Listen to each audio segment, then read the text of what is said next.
Dis à ton voisin, je suis très content d'être ton voisin parce que je serai une source de bénédiction pour toi.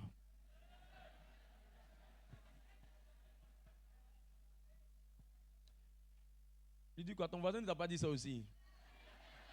Donc il veut que toi tu sois une source, mais lui n'est pas une source. Lui il est un escalier. Ou bien il est quoi? Amen. Alors nous allons mettre fin à notre thématique que nous avons commencé depuis le début du mois. Et généralement au travers de ce séminaire, je prends la peine de terminer la thématique. Et par la grâce du Seigneur, on va terminer. Et le mercredi d'après la thématique que nous sommes en train d'approfondir sur l'abondance, on va rentrer en profondeur de ce qu'il faut dire concernant les vertus. Amen. Mais là, je vais vraiment donner de très grandes lignes par rapport à cette vérité profonde. 2 Corinthiens, le chapitre 5, verset 17. Le thème sur lequel je prêche, c'est fermer les portes d'accès aux forces du diable. Fermer les portes d'accès aux forces du diable. Je proclame la parole du Seigneur. 2 Corinthiens chapitre 5, le verset 17. Si quelqu'un est en Christ, il est une nouvelle créature. Les choses anciennes sont passées. Voici, toutes choses sont devenues nouvelles. Parole du Seigneur notre Dieu. Fais une deuxième lecture pour quelqu'un qui était en train de dormir peut-être. 2 Corinthiens le chapitre 5, le verset 17. Si quelqu'un est en Christ, il est une nouvelle créature. Les choses anciennes sont passées. Voici, toutes choses sont devenues nouvelles. Fais une troisième lecture pour aider quelqu'un peut-être qui avait son esprit en balade. 2 Corinthiens chapitre 5, le verset 17. Si quelqu'un est en Christ, il est une nouvelle créature. Les choses anciennes sont passées. Voici, toutes choses sont devenues nouvelles. Toutes choses sont devenues nouvelles. Le constat que nous faisons ici au travers de cette thématique, c'est qu'il y a beaucoup d'enfants de Dieu qui sont bloqués année après année. Écoute-moi très bien, ils se posent même la question de savoir pourquoi est-ce qu'ils vivent, ils subissent au lieu de vivre. D'autres sont victimes au lieu d'être des victorieux. D'autres, au lieu d'être dans la position d'attaquants, de marqueurs, de personnes distinguées, ils sont permanemment en train d'être contraignés, maintenus et bloqués. Rien ne change. Aucun impact, aucune amélioration, aucun changement.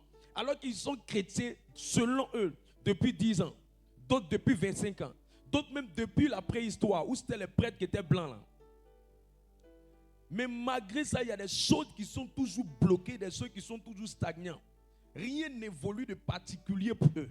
Rien ne change de façon spéciale pour eux. Dieu ne peut pas prendre leur vie et faire de leur vie un témoignage, comme il parlait de Job, comme il parlait de plusieurs personnes dans la Bible. Et il se pose la question, mais où est mon problème? C'est quoi le nœud de ma situation? Qu'est-ce qui fait qu'au lieu d'avoir la victoire, je suis toujours dans les mêmes choses? Les conditions ne changent pas, la situation ne change pas. Je suis permanemment en train de pleurer. Je suis permanemment en train de subir. Je suis permanemment esclave au lieu d'être victorieux. Je suis permanemment au lieu en train de pleurer. Quand il s'agit de pleurer, c'est moi qu'on voit. Quand il s'agit de paniquer, c'est moi qu'on voit. Je ne constate pas des changements dans ma vie chrétienne. Je peux te dire la vérité? Tu veux que je te dise la vérité? En règle générale, la plupart de ces personnes n'ont pas vraiment pris la décision radicale et ferme d'emprunter le chemin d'une conversion véritable et profonde. Ils veulent recevoir les choses de Dieu. Ils veulent toucher les choses de Dieu. Ils veulent recevoir l'exaucement de leur prière. Ils veulent prendre les choses de la main du Seigneur. Ils veulent réussir leur vie. Ils veulent réussir leur destinée. Mais sans toutefois être en relation avec celui qui est l'architecte de toutes ces choses. Ils veulent que les choses marchent pour eux, sans avoir pour fondation celui-même qui est la source de toutes ces choses. Ils veulent évoluer dans leur vie, mais ils ne savent pas que celui-même qui permet l'évolution, c'est Jésus. Et il y a d'autres qui prétendent porter la casquette de chrétien, mais dans le fond, on ne voit aucun signe visible qu'ils sont devenus chrétiens. D'autres même, on se pose la question, quelle est la différence entre ceux qui sont chrétiens, eux qui sont chrétiens et ceux qui sont païens? on ne voit rien de tout ça. On ne voit aucun changement. Je peux te dire la vérité encore. Il n'y a aucun changement qui va arriver à l'extérieur si ce changement n'a pas commencé à l'intérieur de toi. Avant que Dieu puisse bâtir ta vie et la rendre glorieuse, Dieu va travailler ton intérieur. Parce que tout ce que quelqu'un reçoit sans qu'il ait changé à l'intérieur, ça ne va pas durer pendant longtemps. Ça va être là pendant un moment, mais jamais pendant longtemps. Tu peux me dire, mais il y a des personnes même qui ne sont pas chrétiennes et elles ont reçu ça. Mais va leur demander, elles vont te dire qu'elles ont eu ça pendant un temps, mais elles n'ont pas eu ça pendant longtemps. Va demander, elles vont te dire, un temps, elles étaient ceci. Avant, elles étaient cela. Mais elles ne te diront pas qu'elles ont gardé cette position. Ce n'est pas ce que Dieu veut. Quand Dieu donne, il établit. Quand Dieu positionne, il garde. Quand Dieu accorde, il maintient.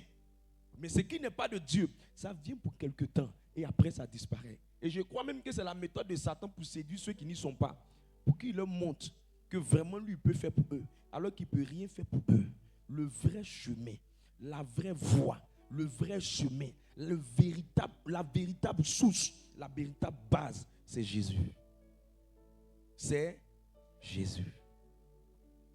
Il parle à l'esprit de quelqu'un. Donne-moi un amen, je vais parler à quelqu'un.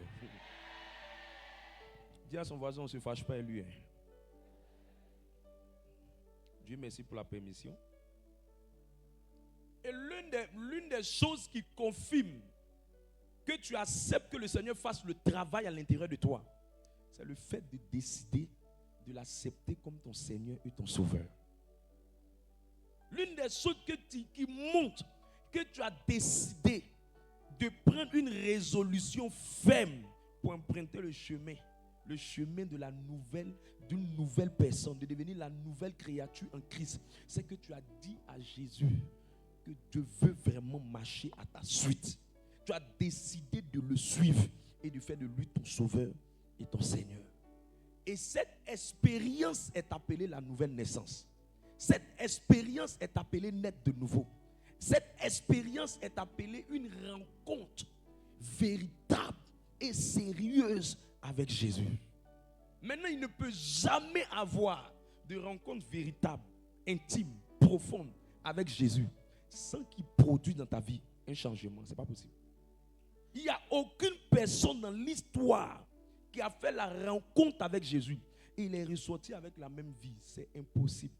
Il y a toujours quelque chose de plus que Christ apporte à tous ceux qui sont venus vers lui. Au lieu d'être des personnes qui subissaient, ils sont devenus des personnes qui étaient victorieuses. Au lieu d'être des personnes amères, ils sont devenus des personnes joyeuses. Au lieu d'être des personnes malheureuses, ils sont devenus des personnes heureuses. Ce qu'ils n'avaient pas avant, Christ leur a accordé cette capacité. Christ leur a accordé cette nouvelle identité. C'est pourquoi 2 Corinthiens, le chapitre 5, verset 17 dit, si quelqu'un a réellement accepté Christ, il est une nouvelle créature. Et ce qui va te montrer pour que personne ne dise qu'il est vraiment une nouvelle créature, il va te dire que les choses anciennes sont passées. Voici, toutes choses sont devenues nouvelles. La question que je veux que tu poses à ton voisin, est-ce que de nouvelles choses sont arrivées dans ta vie? Il dit quoi? Que ce sont les mêmes choses. Que rien n'a changé. Un véritable, quelqu'un qui a vraiment rencontré Jésus, ce n'est pas n'importe qui. Quelqu'un qui a fait la rencontre sérieuse avec Jésus, ce n'est pas n'importe quoi. Quelqu'un qui a rencontré le Seigneur, ce n'est pas une petite personne. Quelqu'un qui s'est connecté à la personne de Christ en le suivant. Pas quelqu'un qui porte la casquette de chrétien pour aller faire des magouilles. Pas quelqu'un qui porte l'enveloppe de chrétien pour manipuler les gens. Pas quelqu'un qui porte le titre sans avoir la nature. Pas quelqu'un qui porte le vêtement sans avoir le caractère qui va avec. Non, non, non, non, non. Je ne parle pas de cela. Lisons un texte très intéressant. Genèse le chapitre 1, verset 28.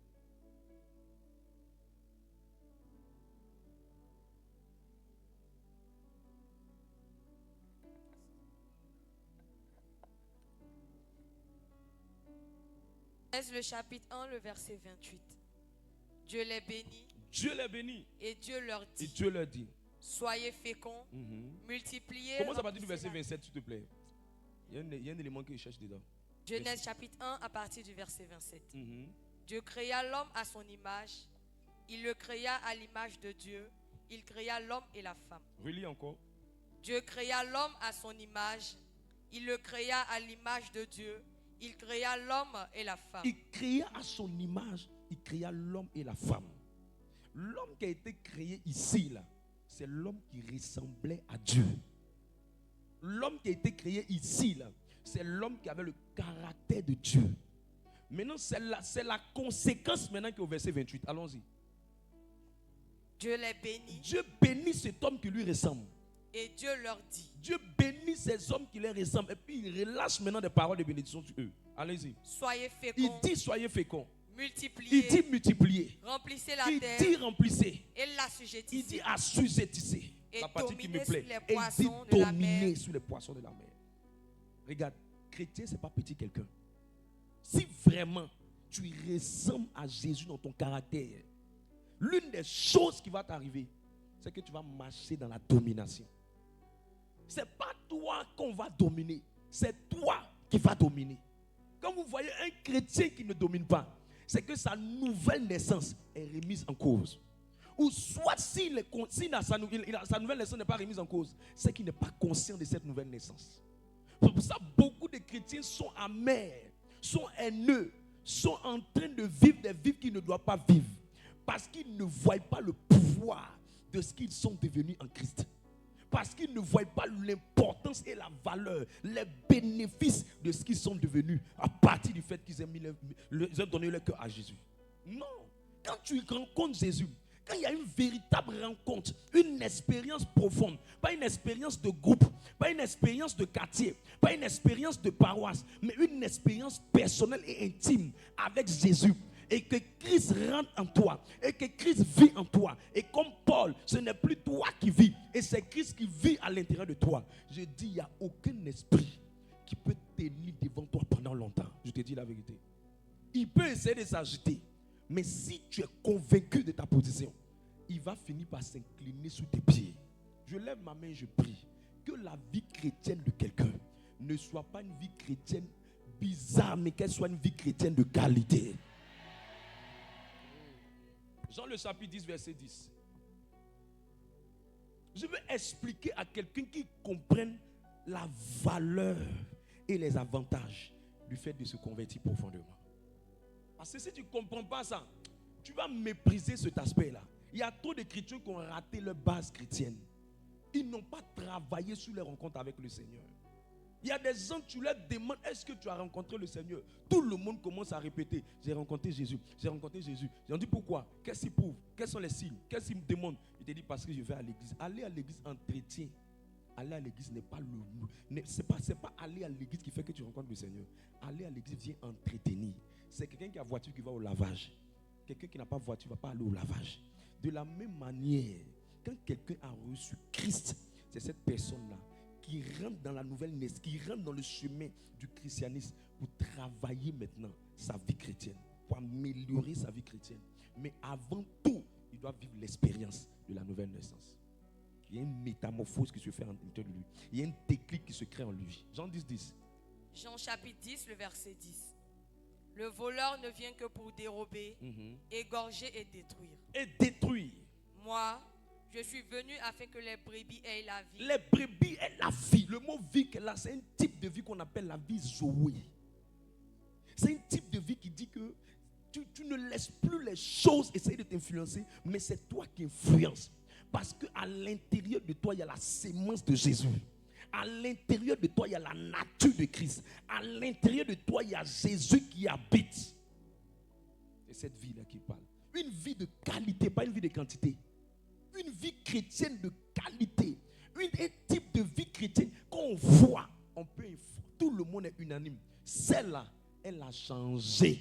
Celui-là, il a changé. Demande à ton voisin, est-ce qu'on dit ça de toi? Il y a des gens qui disent, elle va à l'église. Laisse-la. Elle va à l'église. Il y a des gens, quand on l'a vu, on dit, celle-là. Et tout le monde dit, son affaire de Dieu, elle est vraiment dedans. Parce que c'est un type de vie qu'on ne peut pas cacher. C'est un type de vie qu'on ne peut pas fermer. C'est pour ça qu'il dit qu'on ne peut pas mettre, la lumière sous le boisseau. On ne peut pas. C'est un type de vie qui, mais quand elle t'embrase à l'intérieur, elle va finir par embraser à l'extérieur. Dieu afin qu'elle soit dans l'abondance. Quand tu as cette vie-là, tu ne peux pas vivre dans le manque. Non. L'enfant du chat, c'est quoi? C'est un chaton. Celui qui est engendré par Dieu, il porte en lui la divinité de Dieu. Quand il en dit que tu portes une vie là, c'est la divinité de Dieu. C'est Dieu qui vient habiter à l'intérieur de toi. C'est Christ qui vient habiter à l'intérieur de toi. C'est une qualité de vie qui est en toi, dans ton esprit, dans ton âme. Personne ne peut venir détruire cette vie là. C'est toi celui qui peut la détruire. Et cette vie là, elle te met dans le processus de devenir image et ressemblance de Christ. Et quand elle te met dans ce processus, ce qui est dans Dieu est à l'intérieur de toi. C'est pourquoi la Bible dit en Jean 4, verset 17, il dit tel il est, tel nous sommes. Voilà pourquoi un chrétien qui porte la vie de Dieu, je le dis et je le répète, tu n'as même pas besoin tous les jours quand tu fais prière de dire au nom de Jésus, je déclare ça, au nom de Jésus, je déclare ça, au nom de Jésus. Même si tu as oublié de dire au nom de Jésus, tu portes la vie du Messie en toi. Jésus valide ta parole. C'est les chrétiens peureux qui sont tout le temps. Au nom de Jésus, au nom de Jésus, au nom de Jésus. Les chrétiens qui connaissent la divinité, la qualité. Vois ça. Affiche-moi le test. Affiche-moi le test. Ce n'est pas les chrétiens. Moi, mais c'est même pas. Ma vie là est compliquée. Ma vie là est compliquée. Mal de tête.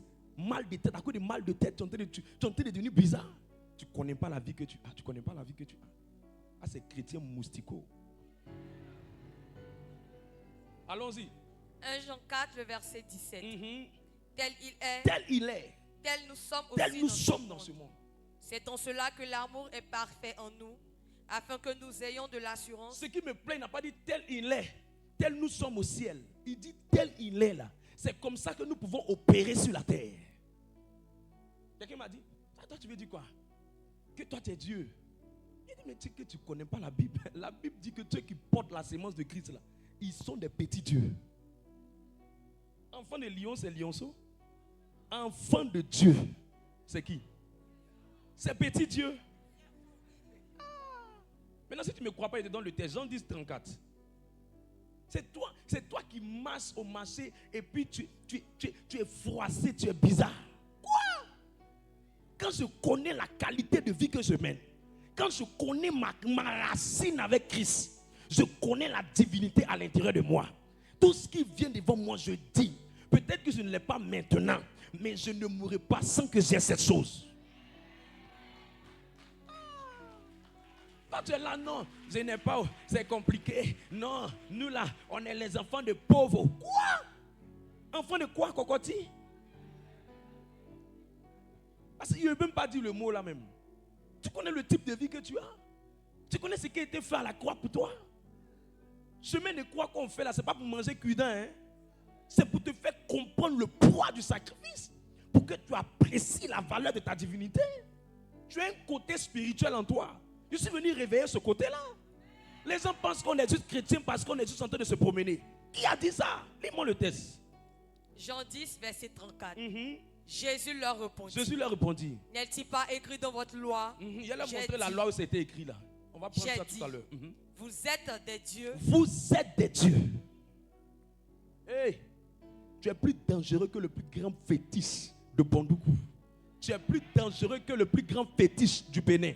Tu es plus dangereux que le plus grand fétiche du Mali. Tu es plus dangereux que le plus grand fétiche du Sénégal. Tu n'es pas n'importe qui. Tu n'es pas n'importe qui. Vous êtes des dieux. Psaume 82, versets 6 à 7. Tu portes Dieu en toi. Et puis tu es là, tu marches comme quelqu'un qui est fatigué. Tu es fatigué, tu te définis sur la base de quoi? Parce que tu n'as pas d'argent aujourd'hui, donc ça veut dire que tu es bizarre. Quand tu vois quelqu'un qui est dans sa voiture, tu parles comme ça. Qui t'a dit on fait ça? Qui t'a dit on fait ça? Ton présent n'est pas ton futur. Ton présent est juste en train de donner un clin d'œil pour préparer ton futur.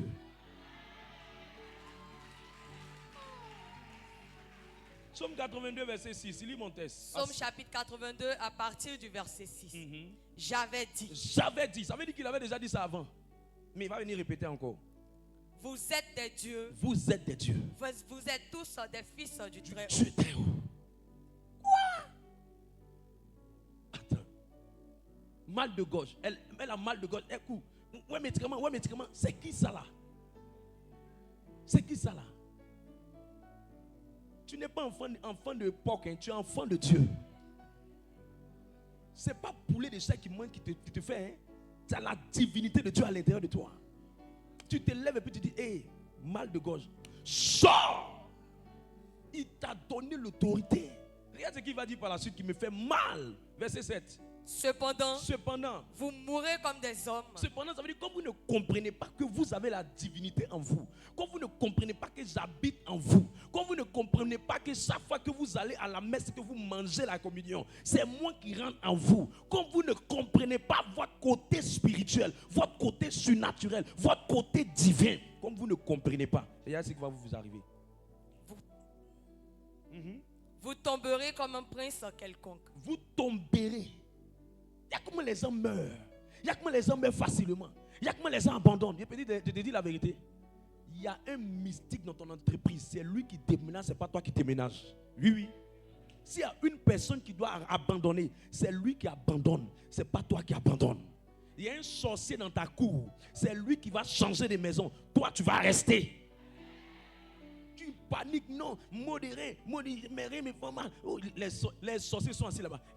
Il y a celle-là, elle connaît même pas ce qu'elle est. Ils se moquent de toi. Je suis venu réveiller le potentiel divin à l'intérieur de quelqu'un. Dis, lève-toi et dis, je refuse d'être misérable. Je suis un champion, une championne. Je suis un champion, une championne. Assieds-toi. Regarde ton voisin, il faut lui dire, toi là, tu vas avoir l'argent sans prophétie.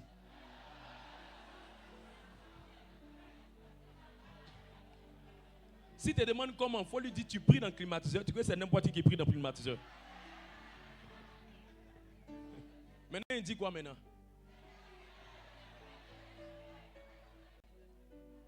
Si quelqu'un vient d'un endroit où on plie dans le climatiseur et puis il ne reste pas, c'est que lui n'est pas fait. Il est fait pour rester au charbon. Si tu es resté dans une atmosphère comme ça, c'est que tu aimes le bonheur. Et c'est parce que dans ta destinée, il y a le bonheur que tu es attiré par le bonheur.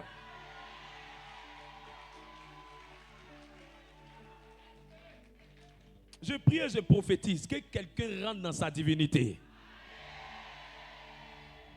1 Corinthiens 6, verset 19. Mais homme de Dieu, pourquoi? Est-ce que ce n'est pas l'orgueil de dire non, que nous là, Dieu est en nous, Dieu est en nous. Regarde, lis la Bible, ce n'est pas orgueil.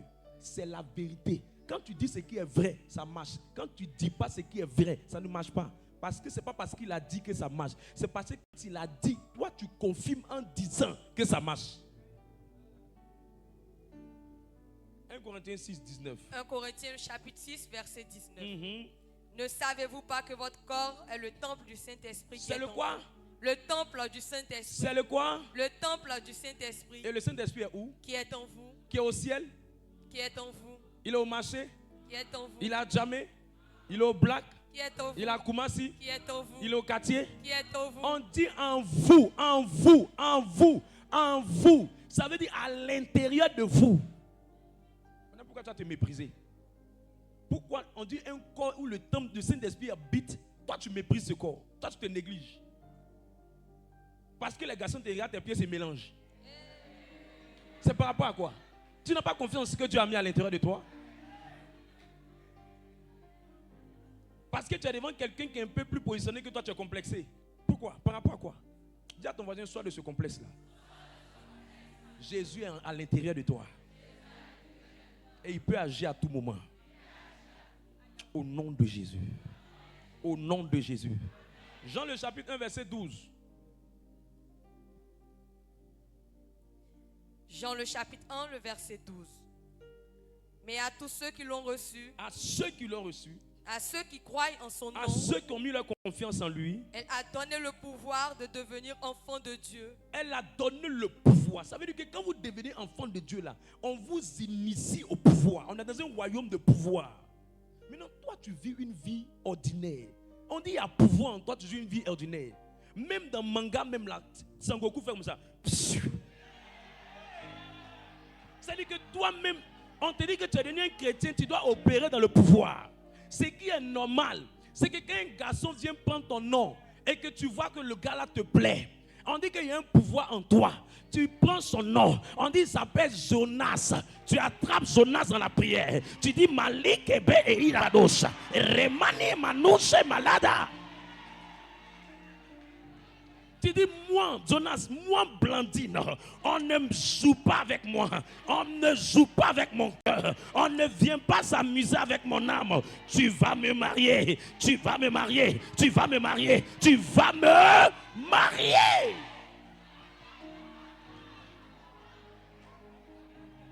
On te parle de pouvoir.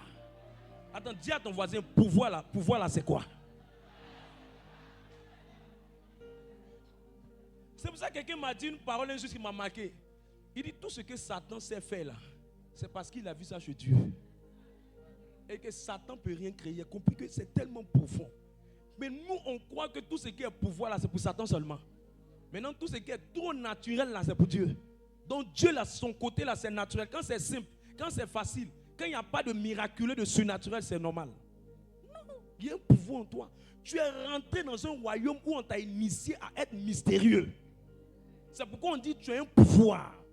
Maintenant tu as le pouvoir et puis toi tu vis une vie naturelle. Qui a dit ça? Qui a dit ça? Moi j'étais dans le bâtiment, on nous emmenait quelque part. Le monsieur nous dit, il dit, je vous ai confié mon terrain, il a trouvé quelqu'un qui va vendre ça. J'ai dit, est-ce que même je peux avoir le nom du propriétaire? Quand j'ai regardé, il m'a montré le papier. Il y a plus de photo. Chéli Mana. Et Manoucha. Il n'a pas dit que nous allons avoir les choses par calcul. Il a dit que nous sommes dans un royaume de pouvoir. De la même manière qu'un féticheur va prendre quelqu'un, il va faire coucou, coucou, coucou, coucou, bakou, bakou, bakou, bakou, bakou, gaga, gaga, gaga. Et puis il va tuer la personne. Moi, je ne suis pas là pour tuer. Moi, il y a un pouvoir qui me permet d'avancer. Et je sais que si le monsieur là, j'ai son nom, dans le monde spirituel, je peux appeler à l'existence des choses qui n'existent pas. Alors j'ai compris une chose, peu importe où le monsieur est, si je commence à prier avec son nom, le Dieu fidèle et puissant et fort va relâcher le pouvoir qu'il a mis en moi pour changer cette situation.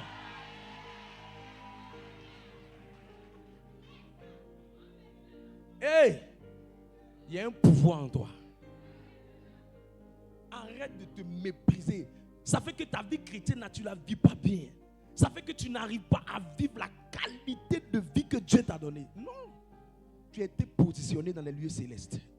Tu es assis avec Christ à une position élevée. Tu es assis avec Christ dans les lieux élevés. Ta position n'est pas une position terrestre. Ta position est une position céleste, est une position spirituelle. C'est pour ça que le diable veut tout faire pour que tu puisses être terrestre et non spirituel. Le diable veut tout faire pour que tu puisses être charnel et non spirituel, afin de te maintenir dans la chair. Parce qu'il sait que si tu développes ton côté spirituel, tu vas opérer avec le pouvoir que Dieu t'a donné. Donc il va tout faire pour te ramener à la chair, pour que tu n'opères pas avec le pouvoir que Dieu t'a donné. C'est pour ça qu'à un moment dans votre marche avec Dieu, quand vous êtes conscient de votre divinité, opérez avec votre divinité en restant dans les lieux élevés, en restant en haut. Je peux vous dire une vérité que vous n'avez pas peut-être bien vue. Quand Dieu a maudit le serpent, il lui a dit, tu vas manger la poussière. Or, nous les hommes qui vivons humainement et naturellement, on est fait de poussière. Donc aussi longtemps que tu vas opérer dans la dimension humaine, ta vie sera normale, tout sera normal, tu seras ordinaire, tu vas vivre ta vie ordinaire, on va t'appeler monsieur ordinaire, petite maison, petite voiture, petite cuisine, petite chaussure, petite chaussette, petite lunettes, petite tête. Mais quand tu commences à comprendre que Dieu t'a fait asseoir, tu dis, mais attends, s'ils ont maudit le diable en disant qu'il va manger de la poussière, c'est que aussi longtemps que je me comporte comme la poussière, je serai maintenant la proie de Satan. Mais si je me comporte comme un homme spirituel, j'active mon côté spirituel, Satan ne pourra pas avoir accès à moi parce que je suis assis dans les lieux élevés. Est-ce que je parle à quelqu'un?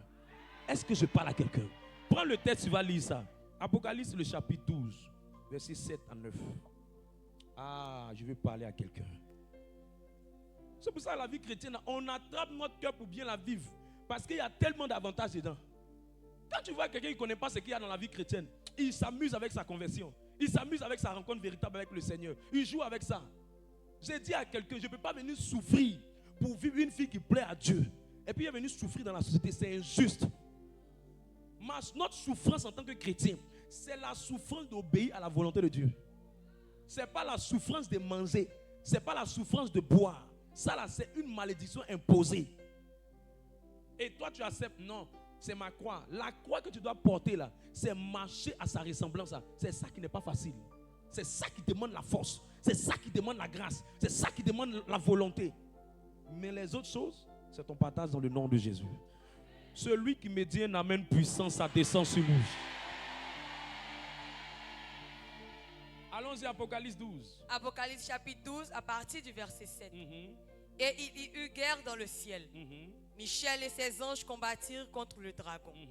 Et le dragon et ses anges combattirent, mais ils ne furent pas les plus forts. Ils ne furent pas les plus forts. Il faut souligner cette partie. Et leur place ne fut plus trouvée dans le ciel. Oh, Michel s'est battu contre qui? Un ange qu'on appelle Michel Archange. On est ensemble? Donne-moi un amen. Maintenant qu'il se bat avec un ange le frappe. Et puis on dit qu'il n'y a même plus sa place même au ciel. Il ne peut même plus entrer dans la dimension spirituelle. Et maintenant verset 9. Et il fut précipité, le grand dragon. Il fut. On l'a jeté. Le grand Satan, on l'a jeté. Si lui-même, ton sorcier là, son patron, on l'a jeté. Je dis, ton sorcier là, son patron, lui qui l'a envoyé dans votre famille là, on dit, on l'a jeté. Maintenant, tu demandes eux, ils disent quoi?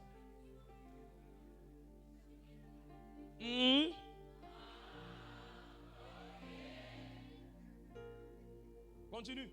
Le serpent ancien, appelé le diable et Satan. Appelé le diable et Satan. Celui qui séduit toute la terre. Celui qui effraie toute la terre. Il fut précipité sur la terre. Il fut précipité sur la terre. Et ses anges furent précipités avec lui. Et ses anges furent précipités avec lui. Donc eux tous là, on les a jetés à terre. Eux tous, les boss là, on les a jetés à terre. Verset 12 maintenant. Regardez ce qui va se passer. C'est pourquoi. Réjouissez-vous, cieux, et vous qui habitez dans les cieux. Vous qui habitez dans les cieux, vous qui êtes dans la dimension céleste, vous qui êtes des êtres spirituels, vous qui savez activer votre dimension spirituelle, réjouissez-vous. Pourquoi vous devez vous réjouir? Continue. Malheur à la terre et à la mer. Malheur à la terre et à la mer. Pourquoi? Car le diable est descendu vers vous. Il est descendu vers vous. Animé d'une grande colère. Animé d'une grande colère. Sachant qu'il a peu de temps. Donc ça veut dire que tant que tu es sur la terre, tu évolues de façon charnelle. Tu fais tes choses de façon charnelle. Tu fais tes choses de façon comme calcul. Tu calcules pour tout. Tu vis ta vie de façon naturelle. Tu vis ta vie de façon simple, comme on le dit en griffe. Aussi longtemps que tu es dans cette dimension-là, Satan va avoir pouvoir sur toi. Mais aussi longtemps que tu opères dans la dimension céleste, aussi longtemps que tu opères dans la dimension surnaturelle, aussi longtemps que tu entres dans la dimension qui t'a été donnée depuis la création, il dit tu es à son image et à sa ressemblance. Or, lui à qui on dit on est à son image et à sa ressemblance, c'est un esprit. Dieu est esprit, nous on a son image et à sa ressemblance. Ça veut dire que nous ne sommes pas d'abord des corps, nous sommes des esprits. Et si nous sommes des esprits, on vit dans un corps, mais notre vraie identité, ce n'est pas le corps. Notre vraie identité, c'est notre esprit. C'est pourquoi un sorcier ne tue pas ton corps. Un sorcier cherche à prendre ton âme ou ton esprit. S'il a pris, il a eu accès à ça, ton corps va finir par tomber. S'il a eu accès à ça, ton corps va finir par tomber. De la même manière, quand tu restes spirituel et que tu opères avec ton esprit, tu travailles par l'esprit, tu évolues par l'esprit, tu grandis dans l'esprit, tu te développes dans l'esprit, tu deviens spirituel. Et quand tu deviens spirituel, Satan ne peut pas avoir accès à toi parce que tu es un être spirituel. Je lève ma main et je prie que quelqu'un dans cette salle, au son de ma voix, je viens activer la dimension spirituelle en toi. Je viens activer la dimension surnaturelle en toi. Je viens activer la divinité à l'intérieur de l'humain. Au nom de Éphésiens le chapitre 1 verset 20 à 23. Regarde ce qu'ils vont dire aussi. Tu t'es trop méprisé? Non. Chez nous, les gens ne se marient pas. Oui, ils ne se marient pas. Mais toi, tu n'appartiens plus à cette famille. Tu appartiens à une nouvelle famille. La famille des enfants de Dieu.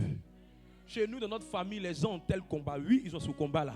Mais tant que tu seras comme eux, tu vas vivre les mêmes réalités qu'ils vivent. Mais tant que tu seras spirituel, les réalités de ta famille ne te concernent plus. Parce que la porte par laquelle tes ennemis ou ta famille, l'esprit de la famille a accès à toi, c'est parce que tu ressembles au caractère de la famille. Mais si tu portes le caractère de Christ, au moment où l'esprit de famille va te chercher, il ne te trouvera pas.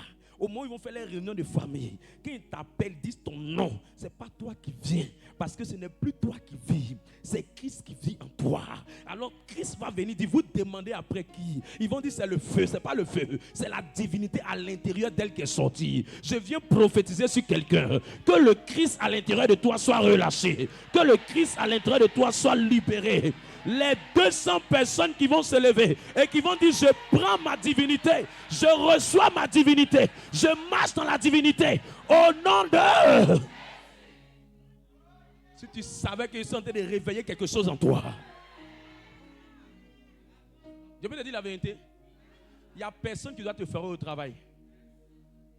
Dès que quelqu'un te fera au travail, tu le combats spirituellement. Tous ceux qui viennent sur ton chemin, ils veulent te distraire. Tu les combats spirituellement. Parce que toi, c'est dans le spirituel que tu es fort. Dans le physique, on te voit, on te méprise. Mais dans le spirituel, tu peux changer les choses. Alors tu restes tranquille. Alors que ton patron est en train de parler bizarre, tu restes tranquille. Regarde, il te dit ça dans le sens contraire. Tu vas voir que tu vas commencer à comprendre ce qu'ils sont en train de dire. Une jeune fille était dans une classe. On envoyait une dame là-bas, dans une école, dans une école primaire. Et la jeune fille est une grande sorcière. Et sa maîtresse s'est plainte, dit, attends, tu as eu combien là? Tu as eu 5. Tous tes amis ont eu la moyenne, toi tu n'as pas eu la moyenne. Elle a bien botté la petite. La petite l'a regardée comme ça. Tu vois, les enfants, on les botte et puis ils font comme s'ils ne sentent rien là. C'est comme ça la fille l'a regardée. Elle a frappé la fille. La fille a pleuré, mais elle a fixé dans les yeux pour lui montrer que toi là, on va voir si tu as resté dans ton affaire d'enseignant qui chicote là. La nuit, la petite est rentrée dans son corps. Elle est allée là-bas. Elle a frappé la maîtresse. Le lendemain, il n'y a plus maîtresse. On dit la classe, là, chaque année, il n'y a plus maîtresse. Tellement que la fille était là-bas. Mais le jour où une autre personne est arrivée là-bas comme enseignante, et qu'elle a elle a dit, on fait ça. Quand la petite l'a vue, la même année, la petite n'a plus fréquenté dans la classe. Je suis venu dire à quelqu'un, il y a des gens qu'on peut chasser, mais il y a des gens qu'on ne peut pas chasser. Je lève ma main de loin de l'Éternel et je déclare, à cause de ce que tu as accepté Jésus, marcher avec Jésus, la gloire de Christ à l'intérieur de toi se révèle. La gloire de Christ à l'intérieur de toi se révèle. Reçois ce feu. Oh yes. Lis le texte.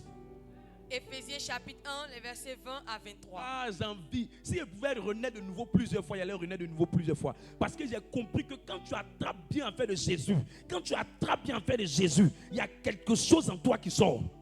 Allons-y. Il l'a déployé en Christ, en le ressuscitant des morts. En le ressuscitant des morts. Et le faisant asseoir à sa droite. À sa droite. Dans les lieux célestes. Dans les lieux célestes. Au-dessus de toute domination. Au-dessus de toute domination. De toute autorité. De toute autorité. De toute puissance. De toute puissance. De toute dignité. De toute dignité. Et de tout nom qui se peut nommer. Et de tout nom qui se peut nommer. Continue. Non seulement dans le siècle présent. Non seulement dans le siècle présent. Mais encore dans le siècle à venir. Encore dans le siècle à venir. Il a tout mis sous ses pieds. Il a tout mis sous ses pieds. Et il l'a donné pour chef suprême à l'Église. Il a donné pour chef suprême à l'Église. Verset 23. Qui est son corps? Qui est son corps? La plénitude de celui qui la remplit. La plénitude de celui qui remplit tout en tous. Regarde, on dit qu'il a mis tout sous les pieds de Jésus. Maintenant, Jésus dit que lui vient habiter à l'intérieur de toi.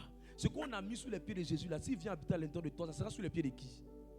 Ça sera sous les pieds de qui? Ça sera sous tes pieds. Parce que celui qui porte ça habite à l'intérieur de toi. C'est normal. C'est comme quelqu'un que le président a nommé ministre. Dès qu'on l'a nommé ministre, si le ministre habite maintenant chez toi, ta maison aura une sécurité. Ta maison aura des avantages. Ta maison aura un confort. Ils vont ameubler ta maison. Ils vont prendre soin de ta maison. Parce que ce n'est plus maintenant n'importe qui est venu en toi. C'est maintenant un ministre élevé du pays qui est venu habiter en toi. Ta maison qui était simple ne devient plus une maison simple. De la même manière, parce que Christ vient habiter à l'intérieur de quelqu'un, parce qu'il a accepté comme son Seigneur, son Sauveur, parce qu'il a rencontré véritablement, il a marché avec lui, il y a quelque chose de surnaturel qui se passe. Quand les gens le voient, ils voient une lumière. Quand les gens le voient, ils voient un feu. Quand les gens le voient, ils voient une étoile. Pas une étoile filante, mais une étoile brillante, parce qu'il est le lion de la tribu de Juda. Il est l'étoile brillante du matin. Je commande et je prie que l'étoile de quelqu'un soit révélée dans le nom de Jésus-Christ.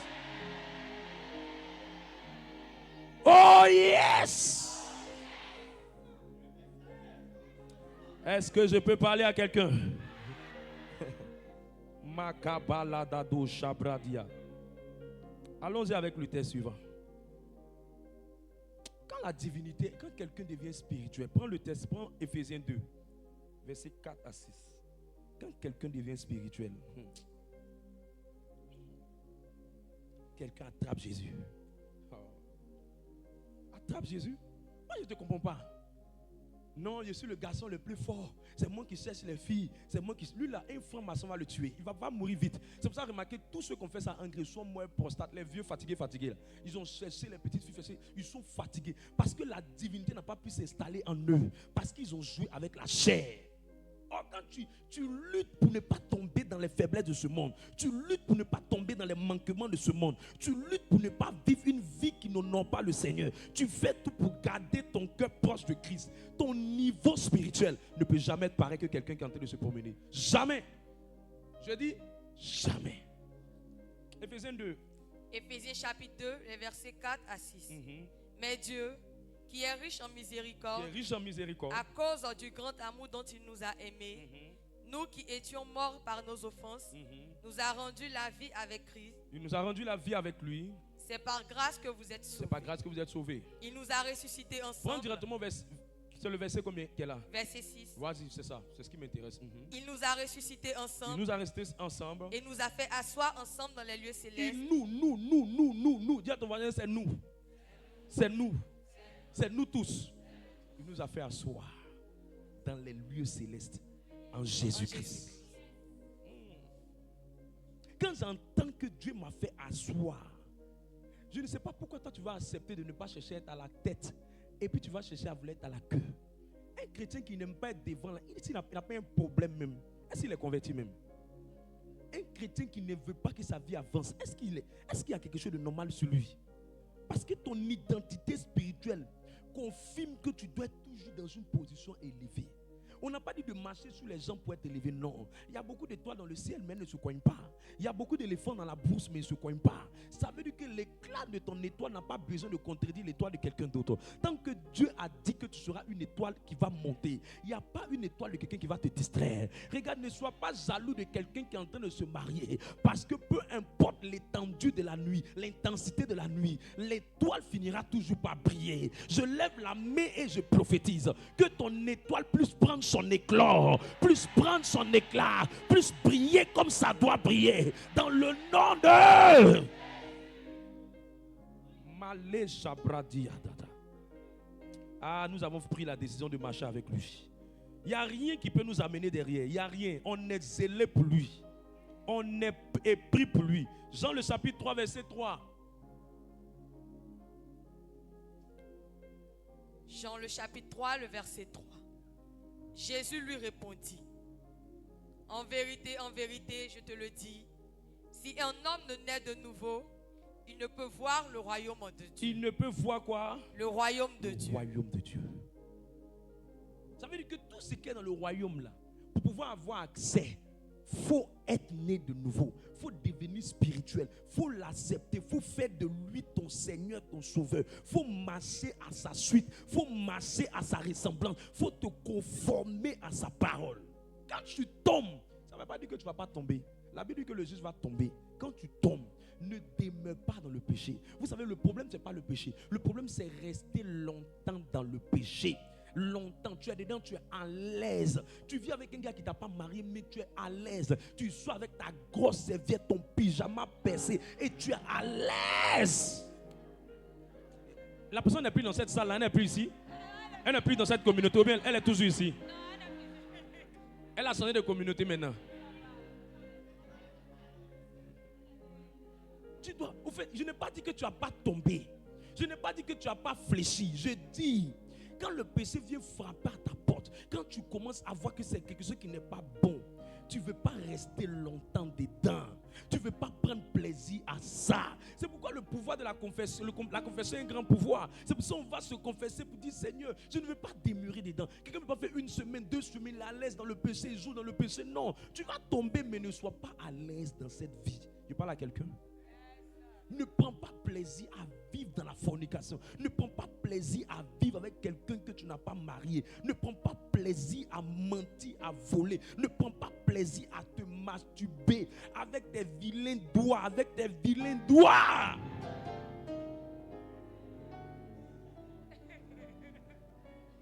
En plus, le savon, il est jaune comme Kabakrou.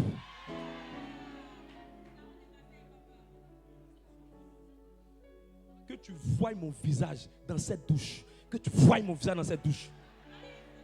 Je sors. Hé, hé, hé, hé, hé, hé, hé, hé.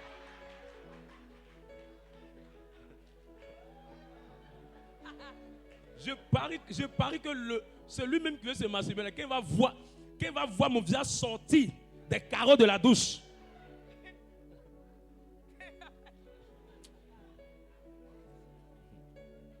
Que le Seigneur te vienne en aide. Que le Seigneur te vienne en aide. Que le Seigneur te vienne en aide. Il est vrai que la nouvelle naissance, la conversion influence notre vie sur le plan spirituel. Mais sur le plan physique, elle influence notre vie. Et la première chose qu'elle fait, c'est qu'elle te donne la santé. Vous savez, quelqu'un qui est tout le temps en train de vivre une vie, il a des rancunes dans son cœur, il ne parle pas avec les gens. Ce sont des personnes même mal. Ou bien ils sont beaucoup malades. Les rancunes, la haine, tu es beaucoup malade. Donc quand tu vis une vie qui plaît à Dieu, une vie de conversion, une vie profonde de conversion, naturellement la santé vient dans ta vie. La santé vient dans ta vie. Tu as une bonne santé. Et puis ce sont des personnes, ils sont beaucoup joyeux. Tu n'es pas envieux de quelqu'un, tu es concentré sur ton affaire de Dieu. Tu n'envies pas quelqu'un. Ton cœur n'est pas en train de battre. Oh, celle-là a eu un nouveau sac, lui il a eu ça. Oh, tu es jalousie. Tout ça c'est pas dans ton cœur. Tu vis à l'aise. Tu es en paix comme ça. Oh, les gens jaloux, vous êtes malheureux. C'est malheureux, tu es malheureux. Tu n'es pas à l'aise. Parce que tout ce que tu as là, quelqu'un va avoir toujours plus que ça. Tout ce que tu as là, quelqu'un va avoir plus que ce que tu as. Il y a quelqu'un qui va dépasser ce que tu as. Mais Dieu n'a pas. Dieu dit qu'il faut regarder l'exemple et puis il faut se la suivre. Mais il ne faut pas regarder ça et puis tu vas envier ça au point de vouloir faire du mal à la personne. Non. Et la première chose qui a fait agir, c'est la santé physique de ces personnes. La santé physique de ces personnes. La deuxième chose, c'est que quand tu vis une vie de qualité, une conversion profonde, ça va t'apporter la prospérité. Le péché coûte cher. Oui, demandez à ceux qui ont 2 copines. Le péché coûte cher. Le péché coûte cher. Le péché coûte cher. Faisons le calcul ensemble. Faisons le calcul ensemble. Tu dois payer 2 transports. Transport pour aller à la maison chez toi-même et transport pour aller chez la personne que tu as pris comme de deuxième bureau. Si tu as 3, tu as payé encore le transport. Or, le transport que tu es en train de payer là, comment j'appelle ça? Une brique, ça coûte combien? Ça coûte combien? 250 francs. Il y a des gens qui pourraient au moins lever les murs d'une maison dans leur village que d'aller investir ça sur une fille qui n'a même, dans la relation dans laquelle tu n'as même pas d'avenir. C'est des dépenses inutiles. Le péché fait gaspiller. Hein? Ça fait gaspiller. Avant même que tu aies la voix, il faut draguer. Dans le drague, là, on dépense beaucoup, on mise. Oui, on mise. Le championnat est élevé maintenant. Les gens voient les choses sur les réseaux sociaux. Donc, il faut élever le niveau. Il y a dépenses dedans. Au moins, tu as fini de faire tout ça. Pour que tu partes avec la personne. Vous allez partir à l'hôtel. Hôtel, c'est payant. Le péché coûte cher. Ça, tous ceux qui sont rentrés dans cette vie de débauche, ils ont toujours gaspillé beaucoup d'argent que de gagner. Ils pourraient même lever les murs d'une maison quelque part. Dans l'intérieur, à l'intérieur d'Abidjan, les terrains coûtent combien? Il y a des terrains de 500 000, il y a des terrains de 400 000, il y a des terrains de 600 000. Tu as cherché à acheter une robe de la fille. Tu as menti à la fille. Tu as parti te déplacer. Il y a trop de choses. Même les filles qui ont 2 gars. Si vous êtes fatigué, votre corps vous fatigue. Toi, tu es fatigué. Tu n'es pas fatigué. Tu n'es pas fatigué. Tu es fatigué. Même quand il est presque, tu as sommeil. Tu es fatigué. Le week-end était chaud. Mais on va faire comment? On va faire comment? On est obligé de presser. On doit presser.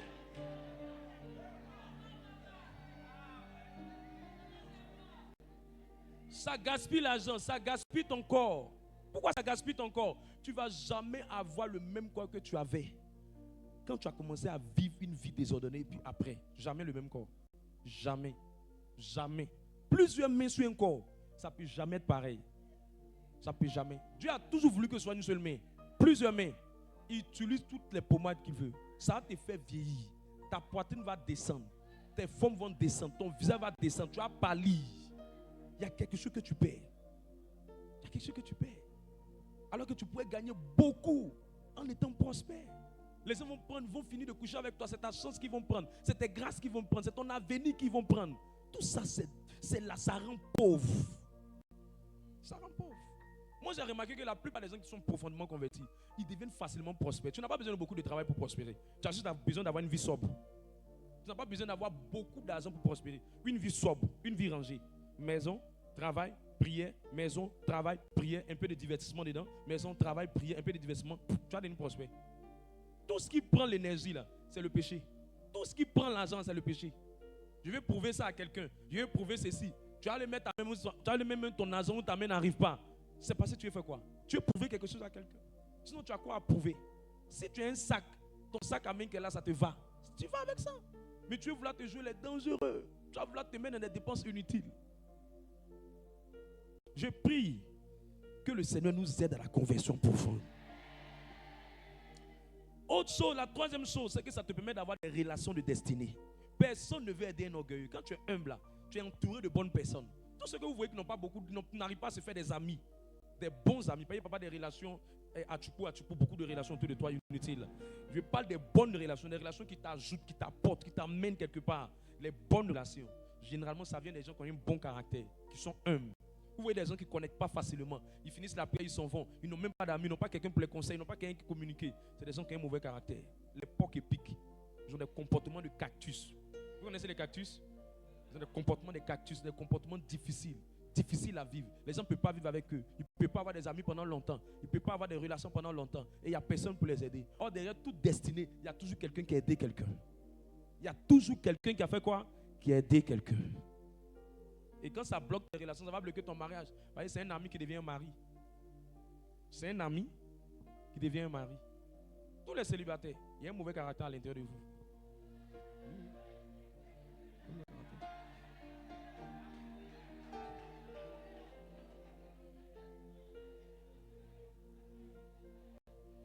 Je peux te dire la vérité. Tu me permets de dire la vérité. Tu sais que j'aime dire la vérité aux gens.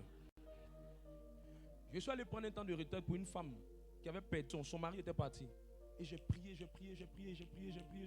Seigneur, pourquoi son mari est parti? Il ramène son mari. Dieu m'a dit, j'ai ramené son mari. Mais je suis en train de faire tout pour qu'elle change de comportement. C'est 5 ans après, son mari est revenu. Il travaillait à Sucaf, quelque part à Feke. Il était toujours célibataire, parce que c'était vraiment son mari. Et puis les deux sont croisés. Mais la maman est devenue tellement humble que Dieu a créé la connexion. C'était aux 2 plateaux quand il commençait le ministère. Il y a plein de gens que vous voyez là, leur comportement a détruit ce que Dieu voulait bâtir eux.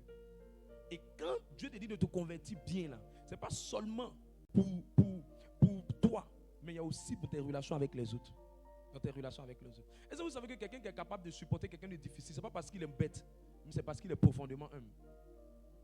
Est-ce que tu m'entends? Je prie qu'il y ait le bonheur dans tout ce que tu vas faire.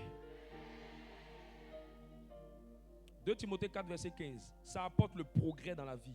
Quand tu te convertis véritablement, tu progresses dans la vie. Tu progresses dans la vie. Il n'y a pas de rancune.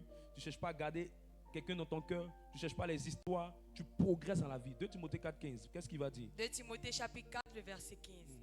Garde-toi aussi de lui, car il s'est fortement opposé à nos paroles. Non, c'est que prends 1 Timothée. C'est que j'ai dû faire une erreur sur ce texte. 1 Timothée 4, 15. 1 Timothée chapitre 4, le verset 15. Occupe-toi de ces choses. Occupe-toi de ces choses. Donne-toi tout entier à Il faut elle, te donner vraiment dans les choses du Seigneur. afin que tes progrès soient évidents Et pour Paul lui tous. dit, Timothée, si tu te donnes bien dans l'affaire de Dieu, là, tes progrès seront évidents. Tous ceux que vous voyez qui n'évoluent pas, ils sont dans les groupes de prière, ils n'évoluent pas pendant des années. Là. Je vous dis la vérité. Ils ne sont pas bien convertis. Ils ne sont pas bien convertis. Regardez ta voisine, elle n'est pas convertie.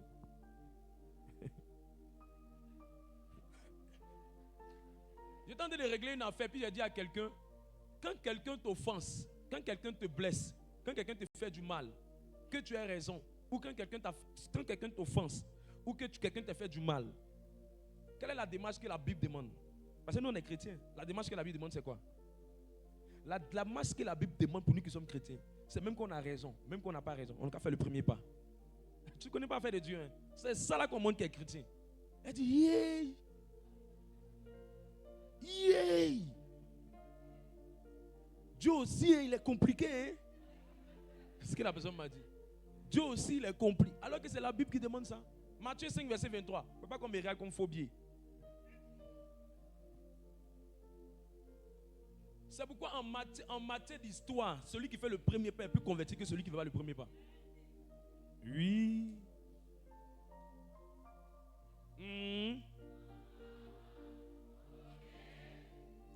Allons-y. Matthieu chapitre 5, le verset 23.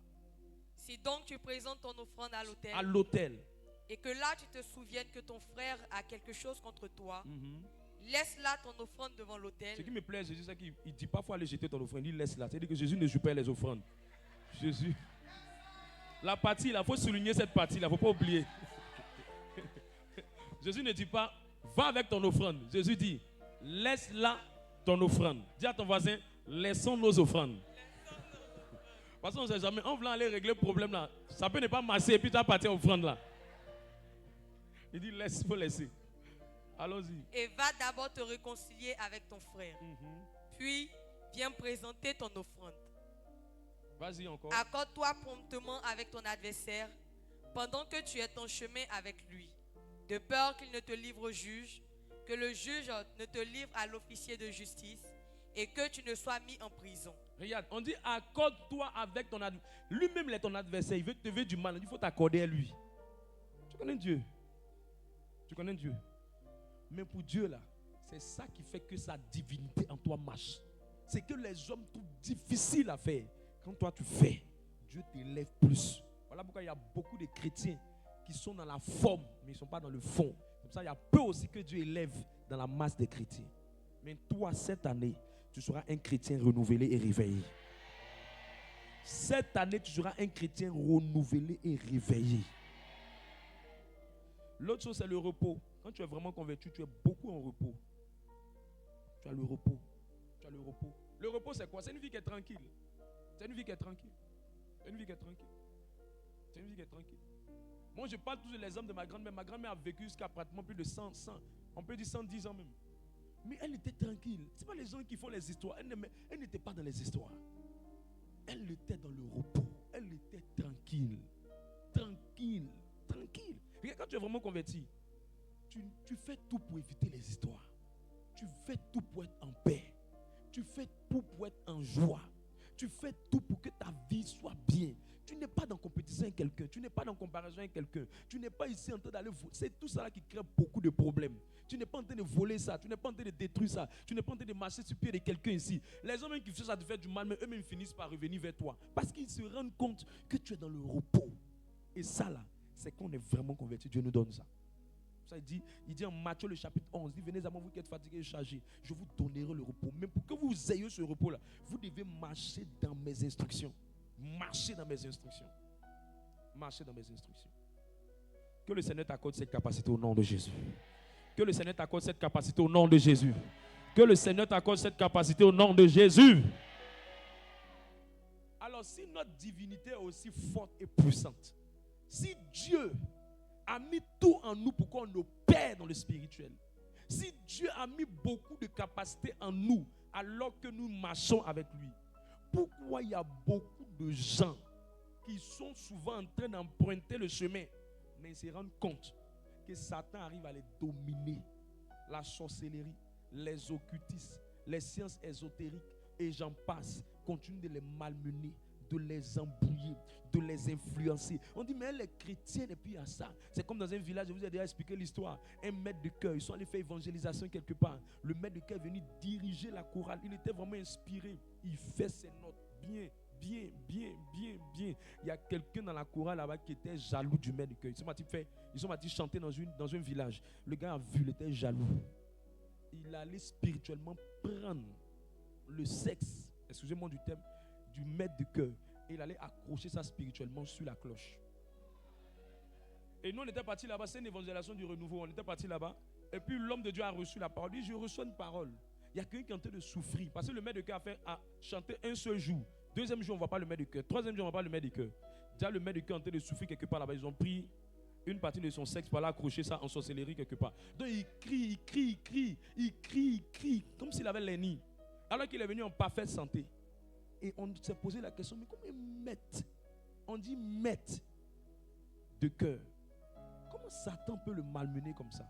Et là, Dieu m'a dit, c'est parce qu'il y a des portes que les gens ouvrent.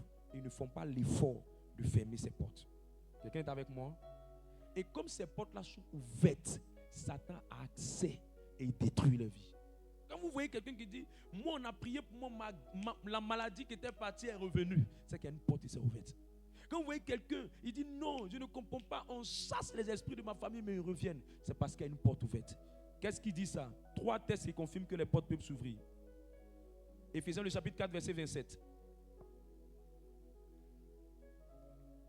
Éphésiens le chapitre 4 le verset 27. Et ne donnez pas accès au diable. Et ne donnez pas accès. Il dit ne donnez pas accès. C'est pas moi, c'est Satan. C'est parce que tu as ouvert la porte. Sinon il ne peut jamais entrer. Jean 14 verset 30. Jean chapitre 14 verset 30. Je ne parlerai plus guère avec vous, car le prince du monde vient. Le prince du monde vient. Il vient pour entrer dans mon corps. Il vient pour me faire du mal. Il vient pour me détruire. Mais qu'est-ce qui va se passer? Il n'a rien en moi. Il ne peut rien me faire. Parce qu'il n'y a pas une porte qui est ouverte. Il n'y a pas une porte qui est ouverte. Matthieu 12, verset 44. 43 à 44. Matthieu chapitre 12, les versets 43 à 44. Lorsque l'esprit impur est sorti d'un homme. Lorsque l'esprit impur est sorti d'un homme. Il va par des lieux arides. Lorsque l'esprit est sorti. S'il peut sortir, c'est qu'il peut entrer. S'il peut sortir, c'est qu'il peut entrer. Luc le chapitre 8 verset 2. Donc tous les textes qui montrent qu'un esprit peut entrer en quelqu'un, c'est parce qu'il y a une porte qui est ouverte. Ne vous fatiguez plus pour toujours dire, mais pourquoi c'est celle-là? Chaque fois on l'attaque. Et puis Satan réussit à faire. Pourquoi on attaque sa santé? Pourquoi on attaque ses affaires? Pourquoi elle, chaque fois, il y a une porte qu'elle ouvre qu'elle ne sait pas. Si elle est sage, elle va arrêter de se plaindre. Elle va aller chercher Dieu pour dire, Seigneur, s'il y a une porte que j'ai ouverte, que cette porte soit fermée par ton sang. Si elle est sage, elle va dire, Seigneur, s'il y a quelque chose que j'ai posé comme action qui ouvre les portes, Seigneur, miséricorde, fais-moi grâce. Elle ne va pas se plaindre, elle ne va pas pleurer, elle ne va pas paniquer. Mais elle va comprendre que Dieu l'aime assez. Il a déjà tout investi en elle. Son corps est le temple du Saint-Esprit. Sa vie chrétienne est une vie engagée avec lui. Alors il ne peut pas détruire ce que lui-même il est en train de bâtir. Il ne peut pas mélanger ce que lui-même il a dit, il va élever. Il ne peut pas avoir de bons projets et puis toi tu vas vivre le contraire des bons projets de Dieu. C'est parce qu'il y a une porte qui est ouverte quelque part. Luc 8, 2. Luc chapitre 8, le verset 2. Les 12 étaient avec lui et quelques femmes qui avaient été guéries d'esprits malins et de maladies. Marie, dite de Magdala, de laquelle étaient sortis 7 démons. De laquelle était quoi? Sortis. C'est parce qu'ils sont entrés qu'ils peuvent sortir. Donc quand on te parle de sortie, on veut te parler de porte. On veut te parler de porte. Parce que c'est là où il y a une porte qui peut avoir un accès. Il peut avoir des entrées, il peut avoir des sorties. Il peut avoir des entrées, il peut avoir des sorties. Il peut avoir des entrées, il peut avoir des sorties. Alors quelles sont ces différentes portes? Le rendez-vous est pour le mercredi. Alors que Dieu vous bénisse fortement. Mon temps est fini. Mon temps est fini. Il y a pratiquement près de 7 portes. Si vous voulez commencer, on ne va pas quitter ici. Il faut qu'on prie un peu. Qui sent que Dieu va le bénir? Alors tiens-toi sur tes pieds.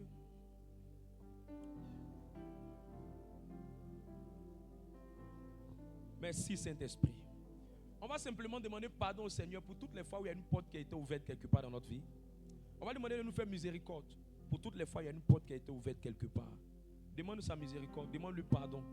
qui ferme toutes les portes par son sang. Allez, prie dans cette direction. Prie, dis-lui de fermer toutes les portes par ton sang. Toutes ces portes qui te rendent charnel au lieu de devenir spirituel, qui tuent la divinité en toi, qui font que tu ne peux pas opérer dans ta vraie nature d'enfant de Dieu. Demande à Dieu de te pardonner, de te faire miséricorde. Allez-y, priez, priez, priez, priez, priez. Profondément, sincèrement, sérieusement.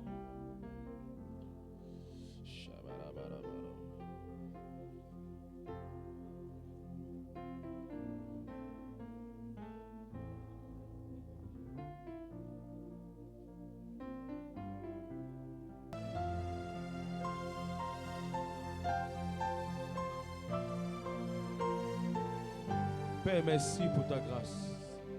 Merci Jésus. Que ton sang nous lave. Que ton sang nous purifie.